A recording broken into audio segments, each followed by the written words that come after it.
usted se disfrute la palabra. Cuando digo se disfrute es que dejemos que la palabra, amén, llegue hasta el fondo de nuestros corazones. Y Dios lo sabe hacer, ¿verdad que sí? Seguimos con esta serie, de la serie Bendecidos. Y hemos hablado, amén, que está toda basada en las bienaventuranzas que el Señor diera, amén, en lo que nosotros conocemos como el famoso Sermón del Monte, cuando el Señor le hablaba a sus discípulos, pero también le hablaba a las multitudes, amén. Y el propósito de estas bienaventuranzas, o sea, de la palabra del Señor, era enseñarle a las multitudes y a los discípulos lo que hace la presencia de Jesucristo en una persona. Y eso es es muy importante el que nosotros entendamos eso. ¿Por qué? Porque solo es cuando el Señor Jesús, cuando Él llega a una persona, que entonces empiezan a ocurrir unos cambios. Pero de acuerdo a los cambios que la persona experimenta, también son cambios que el mismo Dios recompensa. No sé si está entendiendo eso.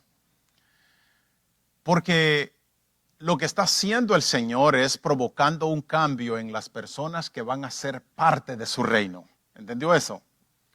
Mire que es interesante porque cuando el Señor llega, amén, y habla acerca de estas bienaventuranzas, ocurre en un tiempo donde el pueblo de Israel estaba pasando por una tremenda opresión, no solamente interna, pero también externa. Quiere decir entonces que en la mente de los judíos, en la mente de los israelitas, el deseo que ellos tenían era de ser libre de la opresión. Y no solamente libre de la opresión, sino también de sus opresores. Esa era la situación. Yo no sé si usted analiza la situación de nosotros en nuestros días. Es más que es parecida. Nosotros estamos en una tremenda opresión. Ahora, ellos, o sea, el pueblo de Israel, muchos entendían de que iba a haber un Mesías. Pero lo que estaba pasando hasta el momento era de que ya ellos se habían también formado un Mesías de acuerdo a su manera. ¿Qué quiero decir con esto?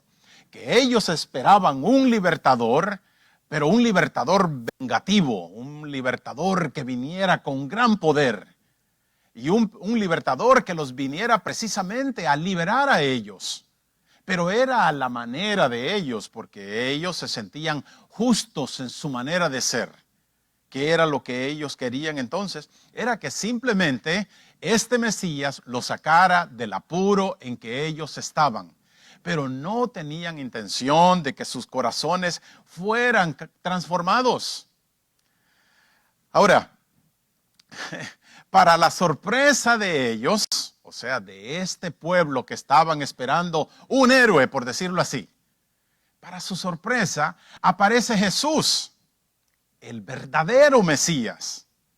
Y mire qué tremendo que el Mesías entonces viene con este tipo de mensajes, donde él dice, felices los pobres, felices los que lloran, felices los pacificadores. Ese no era el tipo de mensaje que ellos querían de un héroe. Y ahí, si usted lee ese capítulo 5 de Mateo, él también sigue dando otro tipo de mensajes muy relacionados con estos. ¿Cuáles mensajes? El tipo de mensajes de que si alguien te obliga, ven las enseñanzas del Señor Jesús, si alguien te obliga a que le lleves la carga por una milla, ¿qué dijo él? Llévasela por dos. Mensajes como de que si alguien viene y te hiere una mejilla, el Señor dice, ponle la otra. Mire, la gente estaba desconcertada. Pero ¿qué tipo de mensaje es este de nuestro libertador? Iba totalmente cambiado a lo que ellos estaban esperando. Era algo descabellado. No tenía sentido. Ahora mire esto. Para nosotros que conocemos un poquito de la palabra y sabemos lo que esto conlleva, se nos hace un poquito más fácil entenderlo.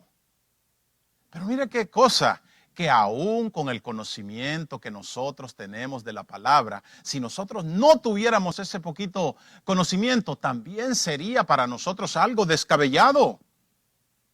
E incluso cuando nosotros ya conocemos palabra, por mucho menos que alguien nos haga a nosotros, rapidito queremos arreglar maletas e irnos.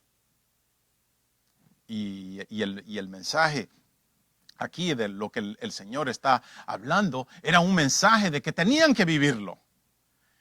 Pero algo que siempre también me gusta a mí del Señor es que todo lo que Él habló, también Él lo vivía. Y eso también es muy importante, no solamente para el predicador, sino para cada uno de nosotros. Y el Señor lo cumplió, amén. Él mismo vivía el mensaje que Él predicaba. ¿Se acuerdan cuando Él dice, aprended de mí, dijo el Señor, que yo soy qué? Manso y soy humilde. Quiere decir entonces que el Señor vivió lo que Él predicaba y lo vivió hasta la cruz. Porque Él recibió tanta humillación y tanta ofensa. Pero lo hizo por nosotros. ¿Verdad que sí? Hago un pequeño paréntesis. Fíjense que nosotros criticamos mucho al apóstol Pedro, porque negó al Señor Jesús y por otras cosas. Pero sabe que algo que me gusta a mí acerca del apóstol Pedro es que en una ocasión el Señor Jesús estaba dando otro de esos mensajes que a la gente se le hacía muy difícil de recibir. Y el Señor, entendiendo lo que había dentro de los discípulos, lo que ellos estaban pensando, e incluso los mismos discípulos, ellos decían, dura es esta palabra. ¿Quién la puede oír? Eso era lo que estaba ocurriendo. Y dice la Biblia que desde entonces muchos de sus discípulos se volvieron atrás.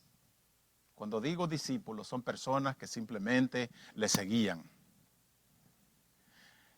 Sabiendo Jesús lo que ocurría, mire lo que está pasando en el Señor. Sabiendo Él lo que estaba ocurriendo en los corazones, el Señor no viene y les dice, no, tranquilos, ya se lo voy a explicar. No, mire la manera como Él les responde.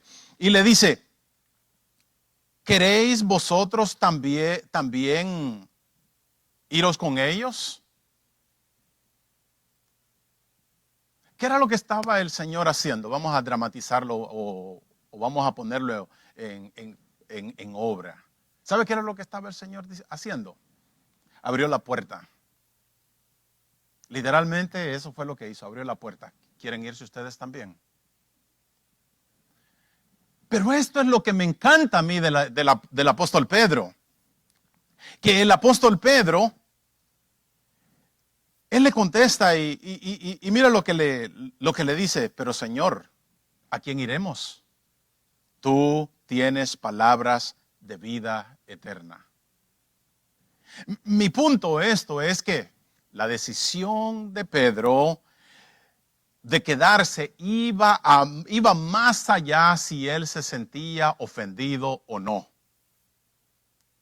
La decisión de Pedro de quedarse era que entendía que lo que estaba recibiendo era palabra divina, era palabra de Dios. Y algo había comprendido Pedro que su alma necesitaba eso.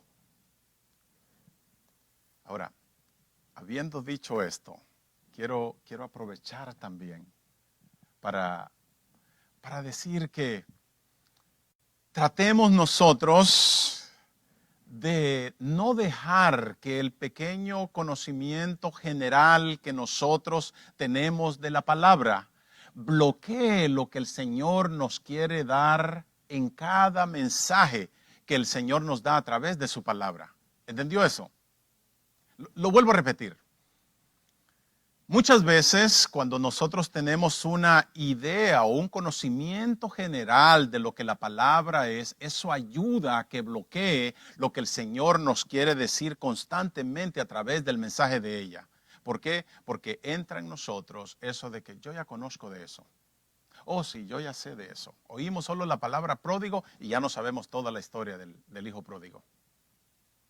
¿Entiende mi punto? Que cada vez que el Señor pone un mensaje, cuando usted lo escucha, es porque el Señor tiene algo con nosotros. Amén.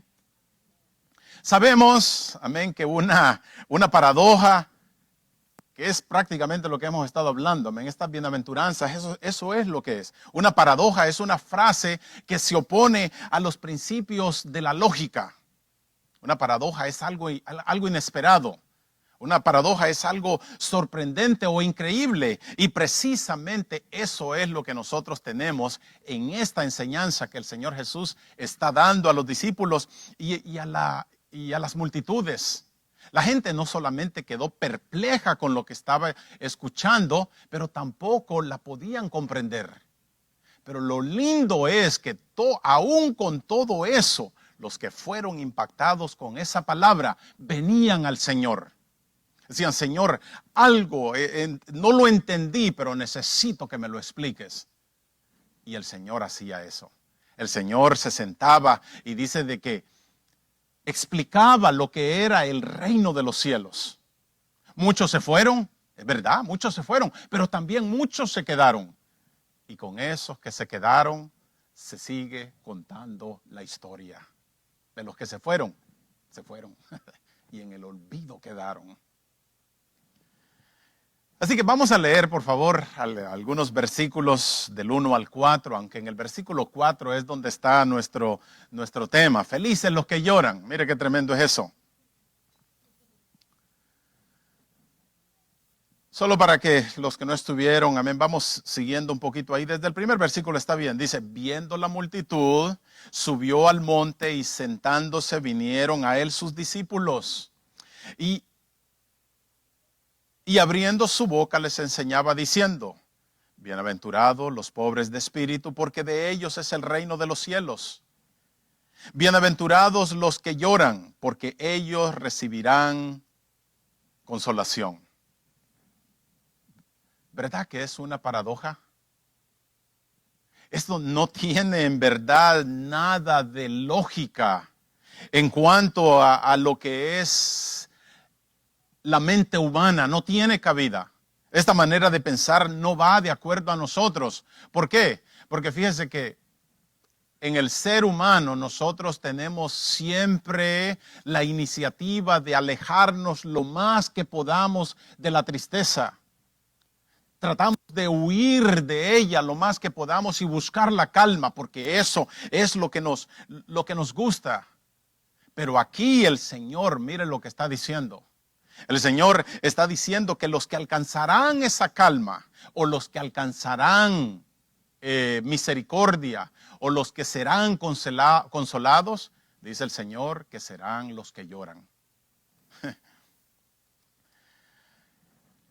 Y sabe una cosa, esto no va de acuerdo a la mentalidad humana, porque el mundo en el que nosotros vivimos es un mundo que está en un desenfreno por el placer, en un desenfreno por el entretenimiento, en un desenfreno aún por la emoción, en un desenfreno por el entusiasmo.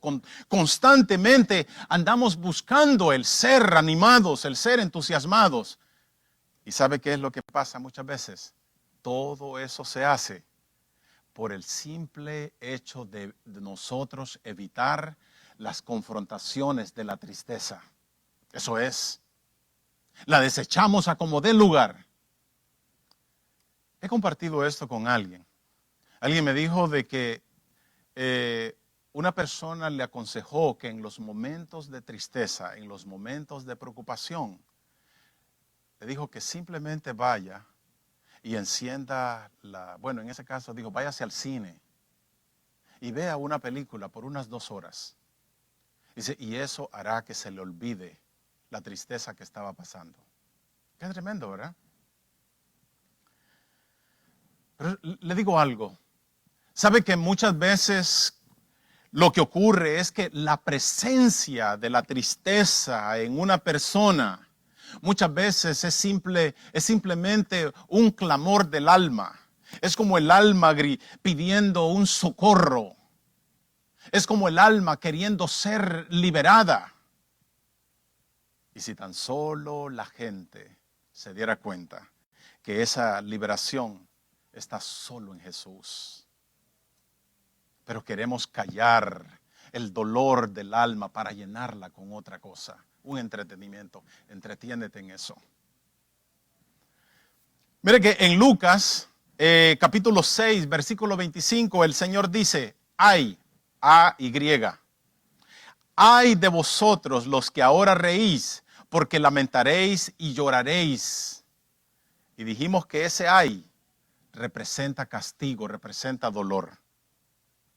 Ahora, no es que Dios, por favor entienda esto, no es que Dios se moleste cuando cuando el mundo ríe. No, no es eso.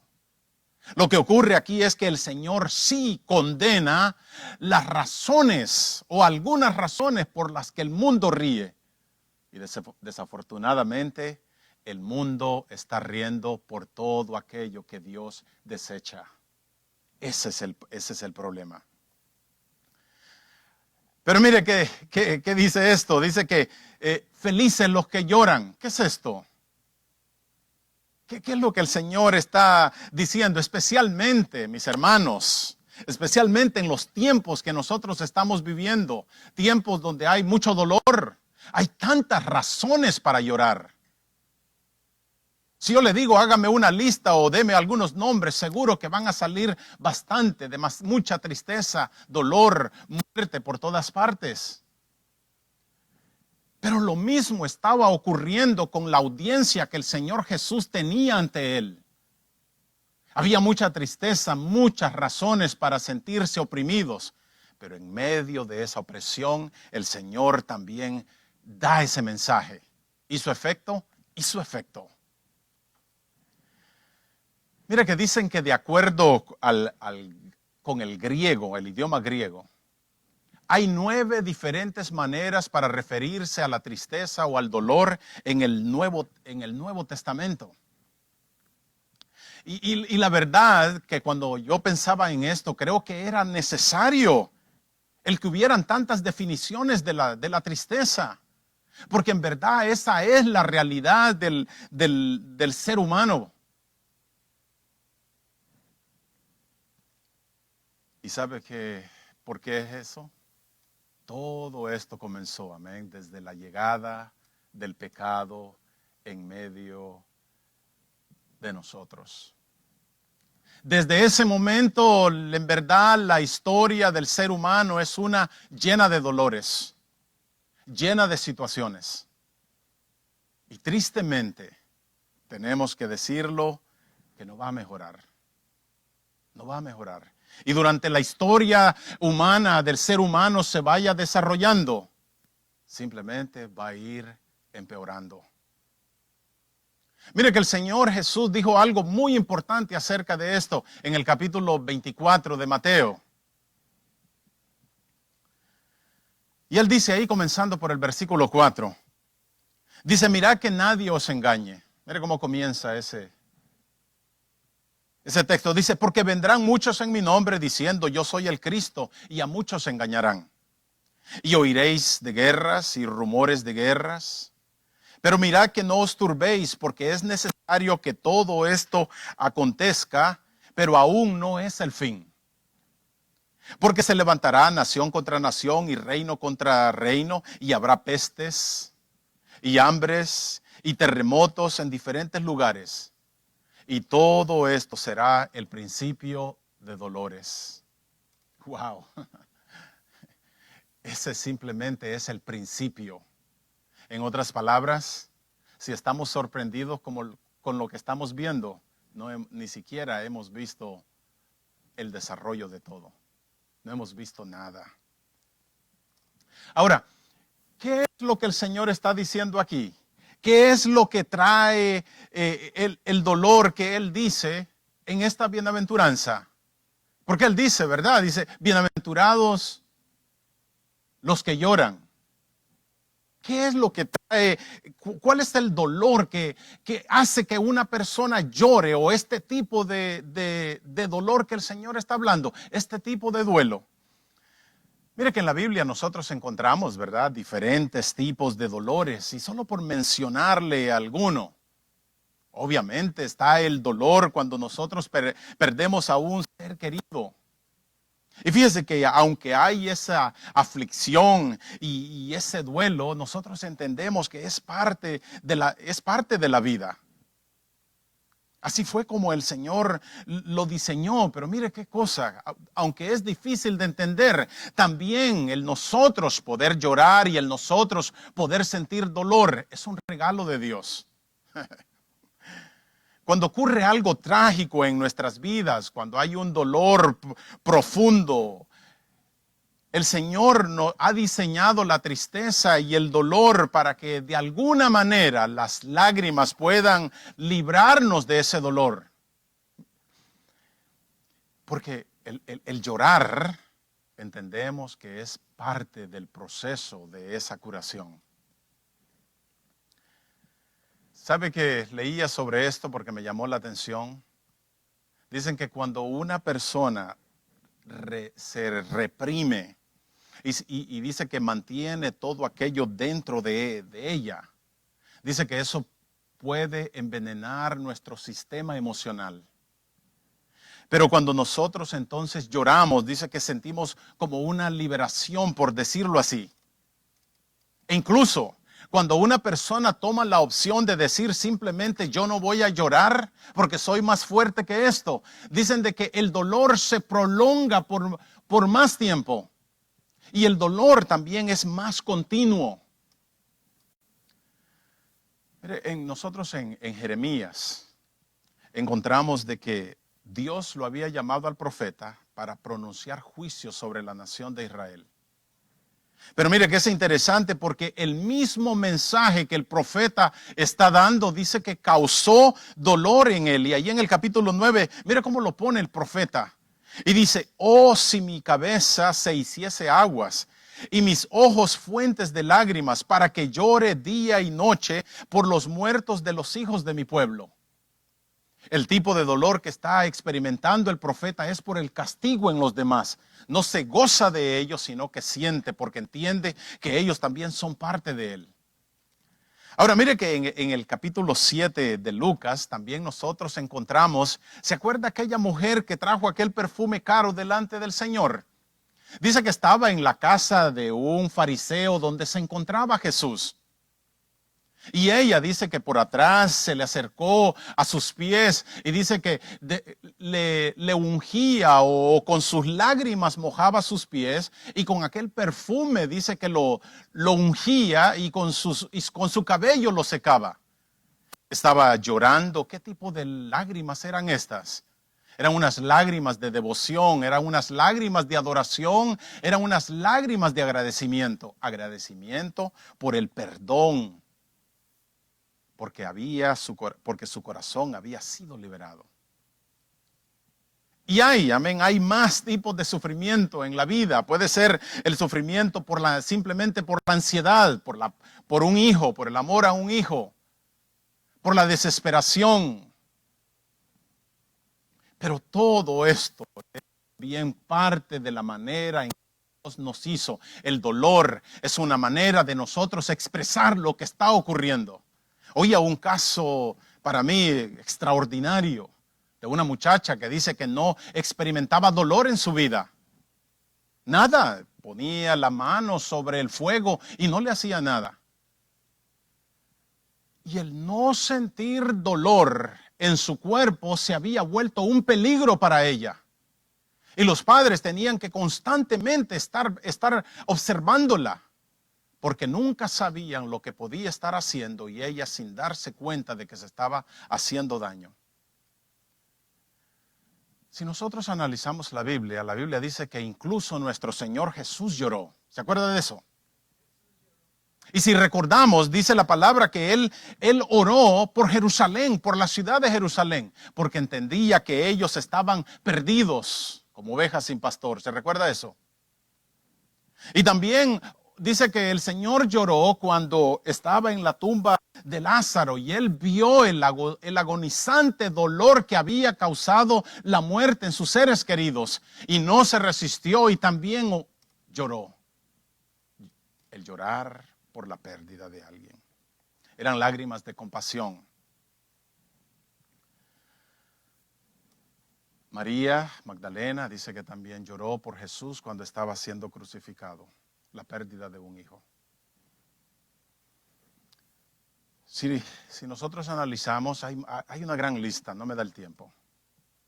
Pero si nosotros analizamos toda esta lista, con toda seguridad nosotros nos identificamos con alguna de esas categorías.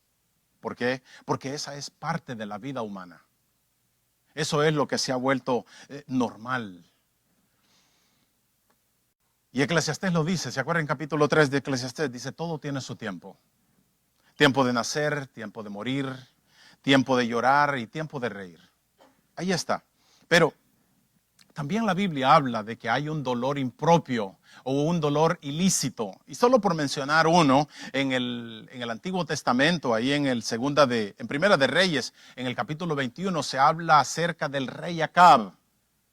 Acab era un hombrecillo cobarde. Y se dejaba manipular por su esposa, que era una diabla. Bueno, era una diabla, eso era. Lea la historia. Y mire que este hombre era un rey.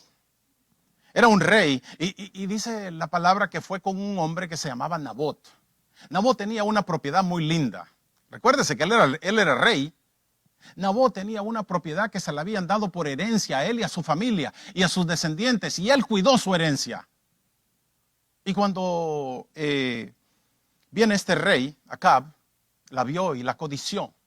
Y aquel hombre, Nabot, le dijo, no, yo valorizo lo que Dios me ha dado. Eso era el mensaje. Y viene el rey y dice que se fue a su cama triste, enojado, volteó su rostro, ¿verdad? Como hacemos a veces muchos. Y se fue a su cama, dice, sin comer. ¿Qué era eso? Eso era un duelo egoísta. Era un duelo, un dolor, porque no se cumplieron sus deseos lujuriosos, podemos decirlo. Era un dolor por la envidia. La codicia cambió su alegría en llanto. Me atrevo de veras, cuando analizo la sociedad, me atrevo a decir que este dolor es el que se ha convertido en el dolor principal de nuestra sociedad. Hay una angustia porque nosotros no podemos tener lo que otros tienen. Y comenzamos con esa carrera, que yo tengo más. Y lo voy a lograr no importando cómo. No importando si está mi relación con Dios por en medio. No importa, eso es lo último. Y cuando entramos, amén, en ese montón de deudas y compromisos, venimos a Dios. Dios me ayudará. Lo que quiero decir con esto, mis hermanos, es de que todas estas ilustraciones hablan del dolor, de la tristeza, y vemos que algunas son justificadas y otras son inapropiadas. Pero el tema es este para nosotros, y he oído muchas opiniones acerca de esto. Algunos han dicho que simplemente Dios aquí está hablando del dolor generalizado de las personas, y que simplemente porque una persona está triste, dice que van a ser consolados. Y con todo lo que nosotros vemos que eso queda descartado. ¿Por qué? Porque ya vimos que también hay cobardes que lloran, también vimos que hay perversos que lloran, y no necesariamente por el arrepentimiento. ¿Qué es entonces lo que el Señor nos está diciendo aquí? Y para ello yo quisiera así rapidito, el Señor está hablando del tipo de tristeza que el Señor está hablando, es de la tristeza que habla el apóstol Pablo en 2 de Corintios, en el capítulo 7, por lo menos de ahí del versículo 9 al 13. Y mire que el apóstol Pablo habla de una tristeza. Y mire cómo la llamó. La tristeza según Dios. Ahí va a ver ese título en el versículo 10. Y él dice que la tristeza según el mundo, parafraseando lo que dice ahí o resumiendo, dice que la tristeza según el mundo produce muerte. Pero que la tristeza, según Dios, produce arrepentimiento y por ende es lo que trae consuelo. En otras palabras, ese tipo de arrepentimiento es lo que trae salvación a nuestras almas. Pero oiga, ¿cómo lo pone él ahí en el versículo 9? Él dice, hablando con los corintios o con la iglesia en Corintios, dice, ahora me gozo. No porque hayáis sido contristados, sino porque fuiste contristados para arrepentimiento, porque habéis sido contristados según Dios.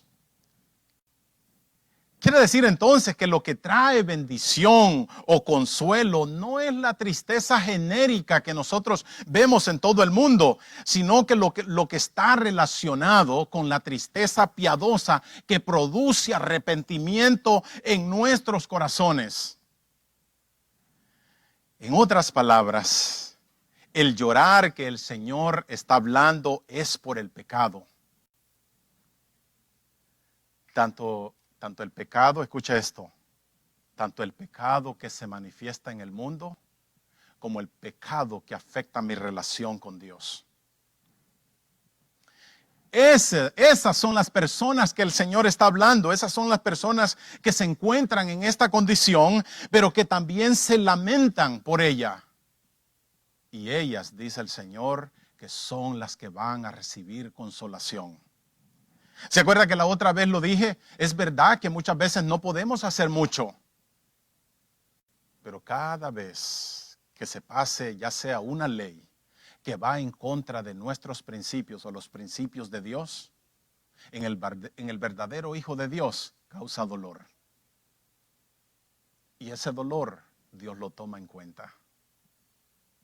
Desafortunadamente hay también personas dentro de la iglesia que se pasan leyes que van en contra de nuestros principios y a ellos ni les va ni les viene.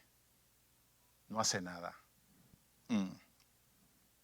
Mire que entre las 9 palabras que hablamos, que le mencioné que en el griego se usan 9 palabras, una de las más fuertes que se usa es la palabra luto.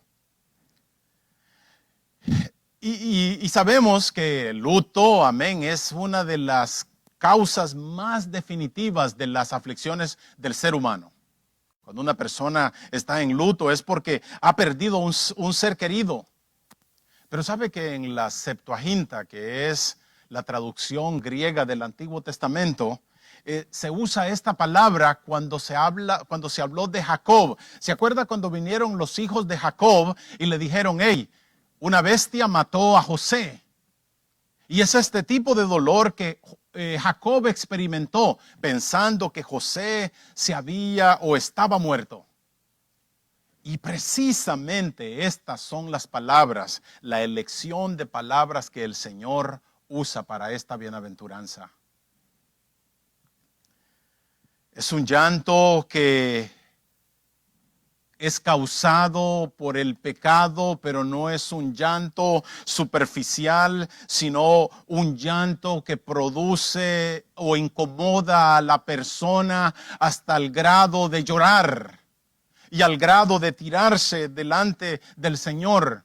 Este llanto o este llorar que el Señor está hablando, ¿sabe de cuál llanto es? De aquel mismo que si usted lee el Salmo 32, ahí por el versículo 3, cuando el salmista dice que se presenta delante de Dios y dice, mientras callé, se envejecieron mis huesos en mi gemir todo el día.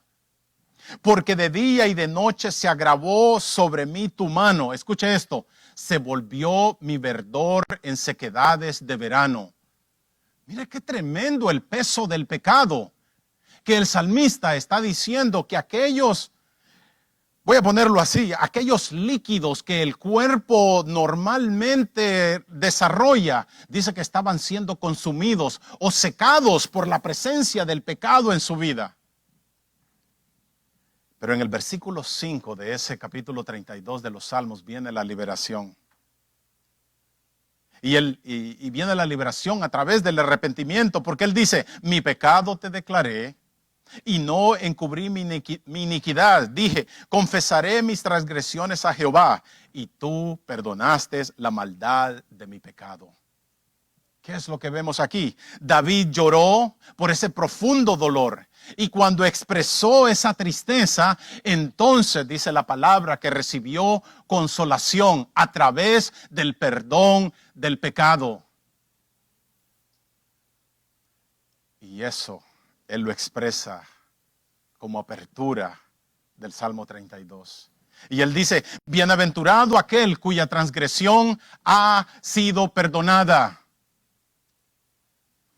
No sé cómo expresar de veras. Es tan lindo. Es una tremenda bendición el nosotros caminar por cualquier lugar y no sentir acusación de parte de Dios ni acusación de parte de los hombres. Eso es una bendición. Eso es una consolación. Y podemos caminar, amén, con la frente en alto. Conozco algunos familiares dentro de nosotros que el camino que han escogido es contrario a lo que la Biblia dice. Y ayer precisamente hablaba de eso. ¿Y sabe qué es lo que ellos optan? Aquellos que están totalmente o bastante descarriados, buscan su propio grupo y se apartan de la familia. ¿Por qué? Porque sus obras son malas y tienen que buscar los lugares escondidos. Ahora, hago una pregunta, ya voy terminando. ¿Será posible llorar cuando nosotros pecamos contra Dios? O aún más, ¿será posible llorar cuando los demás pecan contra Dios? ¿Qué le hace en su corazón el que usted vea pecado en todas partes? Mire que en Ezequiel capítulo 9 hay algo interesante relacionado con esto. Dios había enviado juicio al pueblo de Israel. Pero dice la palabra que en el versículo 4 de ese capítulo 9 de Ezequiel, dice que Dios le da una orden al ángel, el que trae castigo sobre la nación. Y le dijo, ve en medio de la ciudad, en medio de Jerusalén. Y escuche lo que dice. Y dice, ve a Jerusalén y pon una señal en la frente de los hombres que gimen y claman a causa de todas las abominaciones que se hacían en medio de ella. Todos aquellos que están gimiendo, todos aquellos que están intercediendo, todos aquellos que no están de acuerdo a la maldad que está ocurriendo, ven y séllalos. Pero mire qué tremendo. Al mismo ángel también se le dio una orden de matar al resto. Para ir concluyendo, me gustó que un predicador predicaba sobre este mismo tema y me gustó su tema el nombre de su mensaje. Y él lo llamó felices los que no son felices. I like it. Y mire que nosotros sabemos que las personas sin Dios se deleitan en el mal. Nosotros lo sabemos, ¿verdad que sí? Hemos estado ahí. Pero ¿por qué se deleitan en el mal? Una, porque viven de acuerdo a la carne. Otra, porque dice que es el espíritu de este mundo quien los dirige. Eso se entiende. Pero ¿sabe algo? También los que andan de acuerdo al espíritu de Dios, la palabra nos dice que también se deleitan en las cosas de Dios. Pero también los que andan en el espíritu les causa dolor cuando nosotros empezamos a experimentar la maldad, la injusticia del mundo. Incluso cuando nosotros fallamos, hay una inquietud, hay una agonía dentro de nosotros y eso nos empuja a buscar el pronto auxilio, porque la presencia del pecado en la persona que es hija de Dios causa agonía. Por eso el Señor dice, bienaventurados los que lloran, porque ellos recibirán consolación. Un último pensamiento. En Isaías capítulo 25, el versículo 8, hay algo muy relacionado con lo que dice lo que encontramos en Apocalipsis. Y dice que Dios destruirá la muerte para siempre. Eso es en Isaías. Y enjugará Jehová el Señor toda lágrima de todos los rostros. Y quitará la afrenta de su pueblo de toda la tierra. ¿Por qué? Porque Jehová lo ha dicho. Enjugar las lágrimas, el que usted se le acerque a una persona y literalmente con toda delicadeza le enjugue las lágrimas, es una manera de mostrar consuelo a la persona. Y la palabra del Señor dice que Dios hará eso. ¿Con quién? Solamente con sus hijos. Con aquellos que experimentaban dolor por la presencia del pecado. Amén. Ojalá y en verdad haya dolor por la situación en que el mundo se encuentra. Y ojalá y haya dolor incluso cuando a veces fallamos. El que no haga ningún efecto el que nosotros fallemos al Señor es una señal de dónde nosotros estamos. Si no hay dolor, eso me tiene a mí que preocupar. ¿Por qué? Porque es una señal de que me he acomodado demasiado al pecado. Y en mí debe de haber una señal de dolor. ¿Por qué es una bendición de Dios el dolor? ¿Se acuerdan de la muchacha que no sentía nada? Si nosotros no sentimos dolor, no tenemos ni una señal en donde nosotros estamos. Y esa, mis hermanos, es una manifestación del Espíritu que mora en mí o del Espíritu que mora en nosotros, el que nosotros sintamos dolor por el pecado. Bienaventurados, una vez más, los que lloran, porque ellos recibirán consolación. Amén. Dios me los bendiga, mis hermanos.